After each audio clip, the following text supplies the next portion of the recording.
बिस्मिल्लाहिर्रहमानिर्रहीम। अस्सलाम वालेकुम। मैं हूं मिसेस राबिया ज़फ़र। आप देख रहे हैं ZN न्यूज़ और हमारे साथ हैं ज़फ़र नकवी साहब। अस्सलाम वालेकुम। प्रोग्राम की तरफ बढ़ने से पहले अगर अभी तक आपने हमारे चैनल को सब्सक्राइब नहीं किया तो इसे जल्दी से सब्सक्राइब कर दीजिए ताकि हमारी हर नई आने वाली वीडियो आप तक पहुँचती रहे। जनाब, आज जो अहम तरीन डेवलपमेंट्स हुई उनमें सबसे पहले बात करेंगे।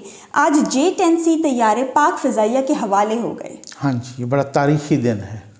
दूसरा बात करेंगे कि कप्तान के कुछ साथी मुल्क छोड़कर भाग रहे हैं, जिनमें खातून अव्वल की एक सहेली भी शामिल है। तीसरा बात करेंगे, क्या हुकूमत के इत्तेहादियों ने अदम एतमाद में अपोजिशन के साथ जाने का फाइनल फैसला कर लिया है। अच्छा। चौथा बात करेंगे, आज वज़ीर आज़म ने एक और धुआंधार खिताब किया दीर में जलसे से। बड़ा जारहाना किस्म का खिताब किया। बिल्कुल। और बड़ा रगड़ा। पहले तो सियासी लोगों को, अब गैर सियासी लोगों को भी रगड़ना शुरू हो गए। आखिर में बात करेंगे, PTI की MNA कमल शौजब ने खातून सहाफ़ी बतूल राजपूत को डिटेंशन में रखा। ये क्या मामला है? हाँ बिल्कुल, ये भी बहुत ही अफसोसनाक मामला है। सुन लिया, दोनों का हमने मौक़िफ़ सुन लिया, इस पे भी बात करेंगे। तो पहले आप किस पे बात करना चाहेंगी? सबसे पहले तो आप हमें बताएं कि कप्तान के वो कौन से साथी हैं जो मुल्क छोड़कर भाग रहे हैं, और बड़ा वो खातून अव्वल की सहेली कौन सी हैं जिनका नाम सामने आ रहा है? अब मसला ये है कि ज़ाहिर है हम किसी न्यूज़ को कोट करते हैं, बहुत सारे लोगों को एतराज़ होने लग जाता है। तो कप्तान के साथ ही वो जो पेपर लहराया करते थे शहजाद अकबर साहब, मिर्ज़ा शहजाद अकबर साहब, ठीक है ना। तो 24 न्यूज़ ने ये ख़बर दी है, फिर उसके बाद दूसरों ने भी देनी शुरू कर दी है। बहुत सारी मुख्तलिफ रिपोर्ट्स में आया है, सोशल मीडिया पे भी यही चल रहा है कि शहजाद अकबर साहब भाग गए हैं लंदन। भाग चुके हैं जी, वो तो भाग चुके हैं। अब जो तैयारी कर रहे हैं उनमें बहुत सारे हैं। जुल्फ़ी बुखारी साहब के दोस्त हैं वसीम साहब, रिपोर्टेडली वो भी भागने के लिए तैयार हैं। इसी तरह से ख़ास तौर पे जो नाम है ना, जो फ़रा साहबा और जमील गुजर साहब, वो सहेली हैं खातून अव्वल बुशरा बीबी साहबा की, और वही जो है ना वो उनकी जिनको मुख्तलिफ़ हवालों से पिछले दिनों फ्रंट वुमन भी कहा गया उनकी, ठीक है। तो वो भी भागने की कह रहे हैं कि 23 मार्च को भागे। जी, निकाह भी हुआ था। जी बिल्कुल, निकाह भी हुआ था बुशरा बीबी साहबा के साथ। तो अब उसके बाद जो है ना वो भागने की कह रहे हैं कि भाई तैयारी कर रहे हैं, 23 मार्च को भाग जाएंगे। कुछ और भी हैं, कुछ ब्यूरोक्रेट्स भी हैं, कुछ इस तरीके से और भी। तो ये वही वाली बात है कि ये अभी तो अदम एतमाद आई ही नहीं है। उन्होंने मेरा ख्याल है कहा है भाई कहीं कोई ऐसा हो कि अदम एतमाद जैसे ही कामयाब हो जाए तो फिर उसके बाद जो है ना हमें टाइम ही ना मिले। मेरा ख्याल है हमने कुछ दिन पहले भी यही कहा था, मैंने अपनी वीडियोस में भी कहा, ट्वीट्स में भी कहा। मैंने कहा बहुत सारों के भागने का वक्त हुआ चाहता है और इनको बहुत सारों को नहीं भागना चाहिए। और कहा जा रहा था, ये कल परसों की बात है, वो बिलावल साहब ने जो प्रेस कॉन्फ्रेंस की, वो हमने तो कहा तो बहुत सारों को लग गई। अब बिलावल साहब ने कहा है कि जो बुशरा बीबी साहबा हैं खातून अव्वल, वो पैसे लेके पोस्टिंग ट्रांसफ़र, पंजाब में जो भी पोस्टिंग ट्रांसफ़र होती थी वो पैसे लेती थी। तो उन पर बहुत बड़ा इल्ज़ाम लगाया। अभी तक PTI ने उनको किसी किस्म का शोकाज नोटिस नहीं दिया। मतलब शोकाज नोटिस तो वही दे सकते हैं या तो इमरान खान साहब या फिर खातून अव्वल साहबा, जो मतलब जो डायरेक्ट मुतासिर हों तो वो उस हवाले से मतलब वो कर सकते हैं। तो अब वो देखें कि भाई जो है ना। अच्छा, आ जाते हैं अपने दूसरे सवाल पर। हुकूमत के इत्तेहादी किसका साथ देने जा रहे हैं? क्योंकि आज फवाद चौधरी साहब की मीडिया से बात करते हुए उन्होंने कहा कि काफ लीग की तकरीबन रिजर्वेशंस जो हैं वो दूर हो रही हैं, हो चुकी हैं, सही। और जल्द ही वो ऐलान करेंगे हुकूमत का साथ देने का। लेकिन आपने नहीं देखा कि फिर उनके शाहजेब साहब के प्रोग्राम में तारिक बशीर चीमा साहब आए, ठीक है। और वो जनाब उन्होंने आके क्या कहा, उन्होंने तो बहुत खफगी का इजहार किया। उन्होंने कहा कि काफ लीग के फैसले फवाद चौधरी ने करने हैं तो बस हम चौधरी साहब तो फिर सियासत से इस्तीफ़ा दे दें। और हम किस लिए हैं, हमारी ज़बानें नहीं हैं, कोई फैसला नहीं हुआ उनके साथ सिर्फ पीका ऑर्डिनेंस डिस्कस हुआ और कोई फैसला। असल मसला ये है कि इनके दरमियान भी तो बहुत बड़ा ट्रस्ट डेफिसिट है ना, एक गैप है। और वो कह रहे हैं कि जनाब हमें अगर आपको चाहिए ना कि हम आपका साथ दें तो चौधरी परवेज़ इलाही को फौरी तौर पे वज़ीर आला बना दें, लेकिन अदम एतमाद से पहले ऐलान करें। ठीक। अब चौधरी साहब को जब बनाएंगे तो जाहिर है उनके अपने लोग भी बड़े, वो वही वाली बात है कि जैसे अगर नून लीग वाले नहीं मानते तो फिर तो आप खुद बताएं ये कैसे मानते हैं, ये भी वही कहेंगे। तो अब ये मामला ना बड़ा एक फंसा हुआ है कि उस हवाले से इस दौरान अपोजिशन के जो है ना उनके बड़े वो करीब हो गए। अच्छा, ये दूसरे देखें आप MKM के, उनका तो बहुत सारे लोग मैंने पता किया है वो कहते हैं बहुत हद तक उनके साथ मामला तय हो चुके हैं। कुछ मुतालबात रखे हैं। हाँ, उन्होंने कुछ मुतालबात रखे हैं। अब वसीम अख्तर साहब भी बता रहे थे वो जरदारी साहब के साथ, जिस पर उनको गारंटी चाहिए नून लीग और मौलाना फजल रहमान साहब की। तो वो कह रहे हैं कि जनाब अगर इनकी गारंटी हो, और फिर हमने शाहिद खान अब्बासी साहब को भी सुना, उन्होंने कहा कि जी हाँ हम गारंटी देने के लिए तैयार हैं। तो वो इस हद तक कहा कि अब हुकूमत पे एतबार नहीं रहा, जरदारी साहब पे एतमाद कर सकते हैं, शर्त ये है कि ये दो हमें गारंटी दें। तो मेरा ख्याल है उनके तो मामलात काफ़ी हद तक जो है ना अपोजिशन के साथ हो चुके हैं, और इनके भी लग तो यही रहा है कि इनके भी मामलात जो हैं वो अपोजिशन के साथ ही फाइनल होने लगे हैं, जो इनकी बातें हैं अभी तक। क्योंकि मुझे तो नहीं लगता कि अपोजिशन, क्योंकि हुकूमत जो भी जाती है उनका जो भी बंदा जाता है तो वो उनको कहते हैं कि जनाब ये तो गलत बयानी कर रहे हैं, ये तो बाकायदा उन्होंने कहा है दरोह गोई कर रहे हैं। यानी कि फवाद चौधरी साहब के बारे में चीमा साहब ने कहा, तारिक बशीर चीमा साहब ने, कि ये झूठ बोल रहे हैं। इससे बड़ी बात और क्या हो सकती है। यानी वफाकी वज़ीर कह रहे हैं दूसरे वफाकी वज़ीर के बारे में, ये वक्त भी आना था, ये झूठ बोल रहे हैं, हमने तो ऐसा कोई वादा नहीं किया।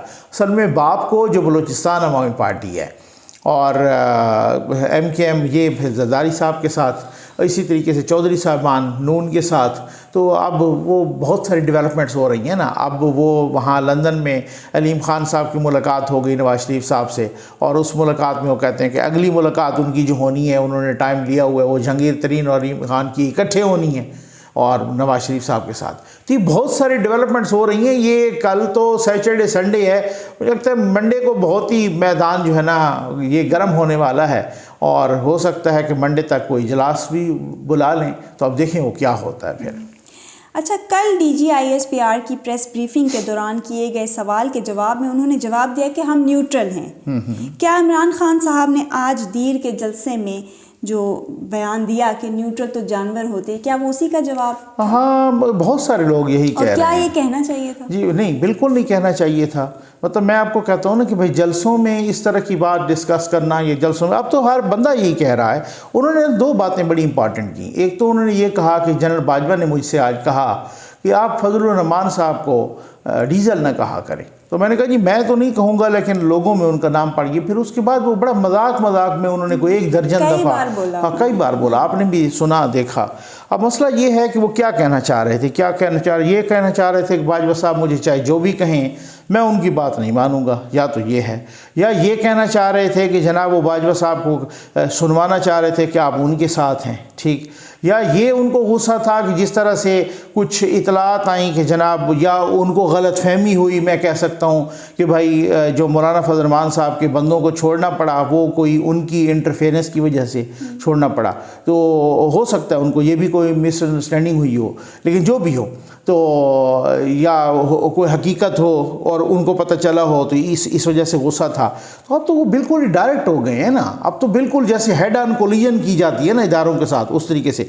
अब ये लफ्ज़ और ये जुमले और ये चीज़ें बड़ी सख्त थीं, और वो सख्त ये थी कि भाई इंसान जो होता है वो तो न्यूट्रल नहीं होता, वो तो वो कह रहे हैं कि जनाब अच्छा अपने फलसफे मारते रहते हैं ना माशाअल्लाह, ठीक है ना, अच्छे और बुरे की तमीज़ होती है उसमें, और उसको तो अल्लाह ने इजाज़त ही नहीं दी कि आप न्यूट्रल हो जाएं, और न्यूट्रल तो जानवर होता है। पता नहीं हमने ये कि पता नहीं किस पैराए में उन्होंने फरमाया कि जी न्यूट्रल जानवर होता है, और फिर वो खुद बड़ा अजीब व गरीब मजाक बना हुआ है सोशल मीडिया पर भी कि सर आप तो क्रेडिट लेते रहते हैं कि जी मैं वो वाहिद बंदा हूँ जिसने क्रिकेट में न्यूट्रल अंपायर को मुतारिफ़ करवाया, थर्ड अंपायर को, न्यूट्रल अंपायर को मुतारिफ़ करवाया। तो अब लोग कह रहे हैं कि क्या आपने जानवरों को मुतारिफ़ करवाया था क्रिकेट में? पिछले दिनों वो ये भी कहते थे रूस और यूक्रेन की जंग में हम न्यूट्रल हैं, फिर तो मतलब हम तो नहीं कहेंगे, लेकिन फिर भी आपकी तारीफ के मुताबिक तो फिर क्या सूरत हाल बनती है कि भाई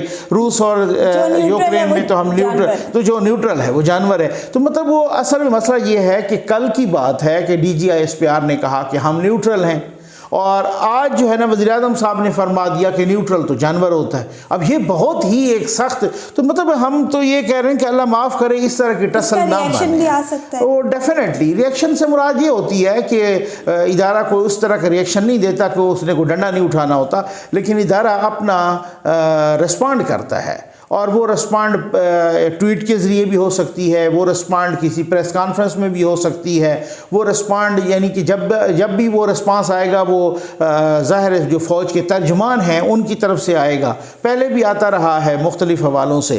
तो ये एक बड़ी अजीब व गरीब ख़बर है। मैं समझता हूँ कि बड़ी अजीब व गरीब किस्म की बात है। मैं समझता हूँ कि इस तरह की बात नहीं होनी चाहिए थी।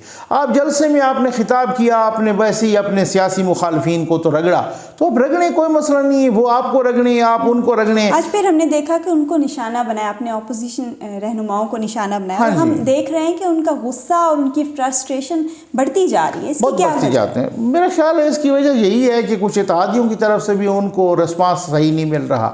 दूसरी बात यह है कि उन्होंने वो जो हिदायतनामा जारी कह रहे हैं कि जी हमने किया है और मौके पे ही स्पीकर, अब वो भी चीज़ कंट्रोवर्शियल बनती जा रही है। बहुत सारे आप भी सुन रहे हैं, हमने भी सुना, इवन हमें जो है ना उसका हम सुनवाएंगे भी सही, मतलब नेक्स्ट वीडियो में मैं सुनाऊंगा कि साबिक अटॉर्नी जनरल हैं इरफान कादिर साहब, उनसे भी हमने मौक़िफ़ लिया बाकायदा, तो वो भी कह रहे हैं कि जी इस तरह से नहीं। बाकी आप वसीम सजाद साहब से लेकर आप हामिद ख़ान साहब, इनके जो इलेक्शन कमीशन में वकील हैं शाह खावर साहब, वो भी इस चीज़ के कायल नहीं है। वो कहते नहीं स्पीकर के पास कोई अख्तियार नहीं है, वो जब वोट डाला जाएगा तब वो जो है ना नाअहली का प्रोसेस उनका शुरू होगा, उसमें भी पहले उनको शोकास। तो ये सारी चीज़ें हैं जो मेरा ख्याल है खान साहब को गुस्सा दिला रही हैं। दूसरी तरफ वो ये भी तो कहते हैं ना, अदम एतमाद में इनको नाकामी होगी और हमें कामयाबी होगी। देखें मैं आपको कहता हूँ ना, ये अगर वो कहते हैं उनका हक है, कहते हैं उनका हक है, अपोजिशन कहती है इनका भी हक है, तो बात तो वही है ना कि भाई वो तो इजलास बुलाने के बाद पता चलेगा। और ये इससे ज़्यादा इत्मीनान की बात क्या हो सकती है कि आप इजलास बुलाएं और आपके तो बंदे, आप तो अपने बंदों को बुला नहीं रहे, जो बंदे आ जाते हैं आप उनके वोट काउंट करें, अगर वो 172 पूरे नहीं कर सकते तो आपको कामयाबी है, तो बस ख़त्म होगी बात। फिर तो आप सुकून रखें, इत्मीनान रखें। जब आपको पता है कि भाई यार ये नहीं पूरे कर सकते तो फिर तो कल बुलाएं और काम ख़त्म करें, मुकाएं फिर। अच्छा, लेकिन अब बहुत सारी चीज़ें हैं कुछ जो इनको कुछ ये तज़ब्ज़ब का शिकार हैं, जो जिसकी वजह से अब कभी शेख रशीद साहब कोई शुरली छोड़ देते हैं, वो कहते हैं कोई धमाका हो जाएगा, कोई ड्रोन हो जाएगा। कल डरा रहे थे हमने 12 काऊ से जो है ना उसके साथ कोई ग्रुप बड़ा ख़तरनाक पकड़ा है। ये क्या बच्चों वाली, अगर आपने पकड़ा है तो आपकी ज़िम्मेदारी है, स्टेट की ज़िम्मेदारी है उनको हिफाजत देना भी, तहफ़्फ़ुज़ प्रोवाइड करना भी। और हमने देखा कि यहाँ पर ये जो पार्लियामेंट लॉजेस हैं, कल क्या किया पुलिस ने, वहाँ पे भी इसी तरीके से। और फिर उसके पहले तो उन्होंने फिर उसके बाद प्रेस रिलीज़ जारी की और शेख साहब कहते हैं हमने तो उनको पकड़ा ही नहीं है, गिरफ्तार ही नहीं किया, वो तो खुद बैठे हुए थाने में कंपनी की मशहूरी के लिए। वीडियोज़ आ गई, सारी क्लिप आ गए, फुटेजेस आ गई, उसमें जगह घसीटते हुए लेके जा रहे हैं। मौलाना जमालुद्दीन साहब जो MNA हैं JUI के, उनकी पगड़ी गिर गई नीचे। अब आप अंदाज़ा कीजिए इस तरह की तजलील कर रहे हैं पार्लियामेंटेरियंस की, तो ये क्या, आप कौन सा आप में से, तो ये वो वाली फ्रस्ट्रेशन है, वो वाला गुस्सा है कि जो खान साहब को लग रहा है कि यार ये काम कहीं ना ख़राब हो रहा है और मेरे लिए फिर पॉसिबल नहीं होगा। जो आप देखा है ना कि जिस तरह से लोग बाहर भागने शुरू हो गए हैं, तो ये क्यों भाग रही हैं फराह खान साहबा, ये जमील गुजर साहब क्यों भाग रहे हैं, ये क्यों भाग, कल को पता चले कि कहीं मुबैना तौर पे खावर मानिका साहब भी भाग जाएं या उनके बेटे भाग जाएं, तो कोई इस तरीके से क्यों ऐसा, आखिर जब बाकी भी कोई इस तरह से हो तो वो क्यों कर रहे हैं। आखिर उन्होंने मुबैना तौर पे जो लोग कह रहे हैं, जो स्टोरीज़ भी आई हैं, अच्छा खासा लूटा है, और जिन पर इल्ज़ाम है कि इन्होंने लूटा है तो वो भागेंगे, वो तो फिर इसका मतलब ये है कि वो अमेरिका जाएंगे, इधर उधर जाएंगे, कहीं हमें जो है ना पनाह मिल जाए, हम ऐसे ही निकल जाएं। तो ये जो सारे इस तरह से भगोड़े, ये तो उन पे फिर एतराज़ करते हैं और जनाब वो तंज करते हैं और इस तरीके से तंजिया रिमार्क्स होते हैं खान साहब के। तो जब ये भागें तो उस वक्त क्या होगा। तो ये वो सारी चीज़ें हैं जो कि मेरा ख्याल है फ्रस्ट्रेशन। आ जाते हैं अपनी अच्छी खबर पर।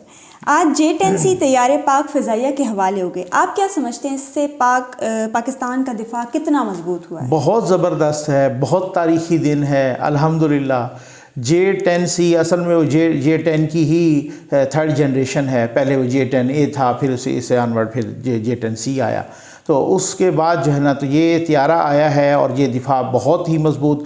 असल में हमारे पास ना मिराज त्यारे भी थे जो कि फ़्रांस से लिए थे और वो कोई 60s में 1967 67 में इस तरह से लिए। और फिर उसके बाद JF-17 थंडर भी हैं, F-16 भी हैं और मिराज की अब तकरीबन वो कहते हैं कि उम्र भी पूरी हो गई है और हमें बहुत ज़रूरत थी इनकी J-10C की और बहुत ज़बरदस्त किस्म का लाइट वेट त्यारा है। अच्छा, इसमें ना सबसे बड़ी बात कि ये लाइट वेट है लेकिन ये भारी हथियार उठा सकता है। अब J-17 थंडर जो है ना वो इतनी हैवी इक्विपमेंट, हैवी हथियार है ना, हैवी वेपन्स वो नहीं उठा। इस पर ज़बरदस्त किस्म के मिसाइल सिस्टम आप लेटेस्ट किस्म का और भारी हथियार उठा के ले जाएं और बहुत ज़बरदस्त तेज़ त्यारा है। सबसे बड़ी दूसरी बात यह है कि समंदर के अंदर हमें वो ज़रूरत थी कि कोई ऐसा त्यारा हमारे पास नहीं था कि जो समंदर के अंदर भी जो है ना उसकी गहराई में भी जो इस तरीके से वहाँ पे उड़ान भर के तो वहाँ पे एक्शन कर सके और J-10C में ये कैपेबिलिटी है। अब कुछ लोग इसको कंपैरिजन कर रहे हैं भारत के रफाल के साथ, आपने भी देखा होगा सोशल मीडिया पर भी। तो कुछ लोग कह रहे हैं ये त्यारा बेहतर है, कुछ लोग कह रहे हैं वो त्यारा बेहतर, लेकिन जो भी हो, लेकिन पाकिस्तान का जो दिफा है कुछ क्वालिटीज़ उसकी बेहतर होंगी, कुछ क्वालिटीज़ इसकी बेहतर होंगी। तो इस तरीके से जो दिफा है वो बहुत ज़बरदस्त वो हो गया। हम तो अमन के कायल हैं और अल्हम्दुलिल्लाह हमने अपनी तमाम वीडियोज़ में इस तरीके से, लेकिन मुल्क का दिफा मजबूत होना चाहिए, मजबूत हाथों में। और इस तरीके छः त्यारे आए हैं। और एक बात मैं और शेयर करना चाहूँगा यहाँ पर, कल DGSPR ने जो प्रेस कॉन्फ्रेंस की थी ना वो असल में की थी कि एक मिज़ाइल इंडिया से उड़ता हुआ पाकिस्तान के इलाके खानेवाल का कस्बा है मियाँ चन्नू में गिरा और शुक्र है अल्हम्दुलिल्लाह कि कोई नुकसान नहीं हुआ। अच्छा, उसमें ना पहले तो हमने ये देखा कुछ सोशल मीडिया पे आया कि जी एक कोई फ़ौजी त्यारा गिर गया है, ज़ाहिर है बड़ी चीज़ होती है। तो बाद में पता चला कि नहीं वो फ़ौजी त्यारा तो नहीं था। बाद में फिर ये प्रेस कॉन्फ्रेंस हो गई DGSPR की दूसरे दिन, तो उन्होंने कहा कि जी इंडिया से कोई चीज़ ऐसी उड़ती हुई आई है और वो कोई मिज़ाइल टाइप चीज़ थी और वो गिरी है, शुक्र है कि नुकसान नहीं हुआ। और DGSPR साहब ने यह भी कहा था कि वो अनआर्म्ड था, यानी कि उसमें कोई बारूदी मवाद या धमाका खेज़ मवाद नहीं था, वो वैसे ही गिरा था। अच्छा, कुछ हमारे लोगों ने नहीं उसको आम मजाक उड़ाना शुरू कर दिया कि जी देखें वो 124 किलोमीटर से फलां ये वो कौन सा वो मिसाइल आ गया है कोई ये वैसा। तो अब आज इंडिया ने खुद उस पर माजरत की है और कहा है कि जी हाँ वो गलती से फायर हो गया था, हमको पता नहीं उसका क्या कर रहे थे, इंस्पेक्शन कर रहे थे या जो भी कर रहे थे, वो गलती से फायर। गालिबन उनका एक वो है, नाम तो नहीं किसी ने लिया लेकिन ये है वही रामोस नाम है उसका मिसाइल का। ये रशिया से की कंट्रीब्यूशन के साथ उन्होंने बनाए थे और वो तकरीबन कोई उसका 250-300 किलोमीटर तक उसकी मार है, उस मार को वो बढ़ा भी रहे हैं। तो ये खैर अब अगर ये वाकई गलती से हुए, कल जैसे DGSPR साहब ने भी कहा कि इंक्वायरी हम भी कर रहे हैं, इंक्वायरी वो भी कर रहे हैं, तो अब देखें कि ये क्या सूरत हाल बनती है। लेकिन इंडिया ने अपनी गलती मान ली है तो भाई मिसाइल तो आया है। एक चीज़ जो तशवीश है वो मिसाइल डिटेक्ट क्यों नहीं हुआ, वो रडार में नहीं आया या वो जिस हमारे सिस्टम में नहीं आया, एंटी मिसाइल सिस्टम में। तो ये एक तशवीश की बात है कि वो इतना सारा सफ़र, चलो ये तो गलती से हो गया होगा, मैं कहता हूँ ये तो अपना वो जो एक्सपर्ट्स हैं हमारे दिफाई जो ज़िम्मेदारान हैं वो ज़्यादा बेहतर बता सकते हैं। लेकिन ये है कि वो डिटेक्ट क्यों नहीं हुआ। तो वो अगर खुदा न खास्ता ऐसे किसी ने गलत अज़ाइम से वो किया होता और साथ धमाका खेज़ मवाद भी होता तो अल्लाह माफ़ करे फिर इसने बहुत ज़्यादा नुकसान करना था। तो ये एक सूरत हाल है। बहरहाल ये अच्छी बात है कि कोई किसी किस्म की टेंशन भी एस्केलेट नहीं हुई और किसी किस्म की जो है ना और भी नुकसान भी नहीं हुआ जानी। तो अल्हम्दुलिल्लाह ये वाली बात। और त्यारे भी हमारे आ गए, 6 त्यारे आए हैं J-10C और बहुत ज़बरदस्त किस्म के, ये अच्छी खबर है। चले आ जाते हैं अपनी लास्ट खबर पर। ये PTI की MN कंवल शोज़ब ने एक खातून सहाफ़ी को हफ्ज़े बेजा में रखा। ये क्या चक्कर है, क्या मामला? बतूल राजपूत साहबा जी, बतूल हमने दोनों का मौक़िफ़ सुना। असल में मैंने आज अचानक हम उस वक़्त जा रहे थे, गाड़ी में थे, मैंने अचानक जो है ना, मैंने आपको भी बताया था, हामिद मीर साहब का एक ट्वीट देखा और उन्होंने ट्वीट में उनकी अपना जो बतूल राजपूत साहबा हैं ना, सहाफ़ी हैं, एक निजी चैनल पर प्रोग्राम करती हैं, तो वो उनका एक ट्वीट देखा हामिद मीर साहब का, और हामिद मीर साहब ने कहा है कि बतूल, शायद हो सकता है हामिद मीर साहब को तो पहले पता ही ना हो कि वो जो है ना वहाँ पे इंटरव्यू करने के लिए गई हैं। तो वो जनाब उन्होंने कहा कि कंवल शोज़फ साहबा के घर सहाफ़ी राजपूत बतूल राजपूत साहबा इंटरव्यू करने के लिए गई हैं, और कंवल शोज़फ साहबा कह रही हैं कि इंटरव्यू को डिलीट करो, नहीं तो मैं आपको ना अपने घर से नहीं जाने देती। उनको अपने हब से बेजा में रखा हुआ है, डिटेंशन में रखा हुआ है। अच्छा, फिर उसके बाद उन्होंने कुछ और ट्वीट्स, उन्होंने कहा जी देखें हमें नहीं निकलने दे रहे यहाँ से, इस तरह के वो हामिद मीर साहब के ट्वीट्स जो है ना वो मौजूद पड़े हैं। और हामिद मीर साहब ने इस्लामाबाद पुलिस को भी साथ टैग किया, और उस ज़ाहिर है तो फिर इस हवाले से कंवल शोज़, अच्छा बतूल राजपूत साहबा का जो आया रिएक्शन वो आपने देखा, बल्कि उन्होंने जो सारा कुछ वाक़या बताया, उन्होंने कहा जी हम गए, हमने ऑलरेडी एक इंटरव्यू उनके साथ रिक्वेस्ट की थी, और वो हमें जब इंटरव्यू दे रही थी तो मैंने आखिर पे ये क्वेश्चन किया। उनका एक वो है ना, रज़ीज़ादा साहब के साथ भी उनका रोला चल रहा था, फिर वो इस्लामाबाद हाई कोर्ट में भी गए, और कुछ FFL मालशिया पालशिया यूट्यूबर हैं वो उनके हक़ में वो बातें रज़ीज़ादा साहब से मंसूब कर रहे हैं जो उन्होंने की ही नहीं है, उन्होंने अपनी तरफ से बना के कोई गलत बातें और गलीज़ बातें इस तरह से डाल दी हैं। तो खैर वो उनका वो सिनेरियो वो था। तो वो जनाब कहते हैं कि हम उनके घर में गए इंटरव्यू करने के लिए, और आखिर पे मैंने सवाल किया कि जी बिल्कुल ये गलत बात है कि जो आपको हैरास करे, जो आपके बारे में गलत बातें करे, ये भी बिल्कुल गलत है। तो जो आपके लोग मरियम नवाज़ साहबा के बारे में, आसमा शिराजी साहबा के बारे में, गरीदा फारूकी साहबा के बारे में, मुख्तलिफ़ ख़वातीन सहाफ़ियों और बाकी ख़वातीन के बारे में करते हैं, तो क्या उसका भी आप उसी तरीके से मजम्मत करेंगी? तो आप नो कमेंट्स कर दें, ठीक हो गया ना, इसमें तो कोई ऐसी बात नहीं। तो उन्होंने कहा जी कि आप तो ये कर रही हैं, आप तो किसी के एजेंडे पे हैं, ये है वो, इसको डिलीट करना पड़ेगा आपको, इंटरव्यू को आप डिलीट करें उसे। उन्होंने कहा कि वो इंटरव्यू तो किसी तरीके से उसकी टेप जो है ना हमने अपने बंदों को बाहर निकलवा दी और चले गए, और मुझे उन्होंने रोक लिया और मुझे कहने लगी कि आप लिख के दें कि आप ये नहीं चलाएंगी। भाई ये कैसे हो सकता है? इंटरव्यू को आपसे गन पॉइंट पे तो लिया नहीं उन्होंने, आपके घर आके लिया सहाफ़ी ने। अब जब इंटरव्यू आप दे देते हैं तो फिर तो वो सहाफ़ी का होता है ना, फिर आप उसके बाद आप संभल के बोले ना, आप पहले तोलो फिर बोलो ना। आपसे अगर इस तरीके से नहीं बन पा रही थी या इंटरव्यू में उन्होंने आपको ऐसे क्वेश्चन किए कि फंसा लिया, तो सहाफ़ी का तो काम यही होता है। अब आप उसके बाद गन पॉइंट पे आप किसी को कह दें कि जी नहीं आप तो जो है ना बज़ोर शमशीर ये इंटरव्यू नहीं चलाएंगे, नहीं तो इधर ही। तो काफ़ी देर तक वहाँ उनको बिठाए रखा और हब से भेजा। फिर उसके बाद हमने देखा कंवल शोज़फ साहबा का भी, और वो तो उस चाय को भी गिनवा रही थी कि देखो जी वो जैसे इतनी भूखी थी कि वो जनाब, वो उनके अल्फाज में मैं कह रहा हूँ कि वो उनसे जो हमने अखज़ किया कि वो शायद चाय पीने आई थी और चाय को दिखा रही थी कि देखो जी ये चाय पड़ी है, और वो तो चाय पी के गई हैं और हमने उनको चाय भी पिलाई है, ठीक है ना। तो अब उसके बाद उन्होंने कहा कि मैंने इंटरव्यू दिया और उन्होंने मुझसे ये वाले क्वेश्चन किए और ये वाले क्वेश्चन करने शुरू कर दिया, और फिर भाई ये वाले क्वेश्चन किए तो आप नो कमेंट्स कह दें, और ये वाले दो कमेंट्स कहना अपना अख्तियार होता है। उसके बाद सहाफ़ी आपको तंग नहीं करता, कुछ करता भी तो आप कहें नो कमेंट्स, इस पे नहीं बोलना। आप जवाब दें जवाब ना दें ये आपका प्रेरोगेटिव है, आपका राइट है, लेकिन आपने जवाब दे दिए, फंस गए उस इंटरव्यू में। अब आप उसके बाद आप अंदाज़ा कीजिए कि आप खुद कह रही हैं कि मैंने कहा इसको डिलीट करना पड़ेगा। भाई क्यों करें डिलीट?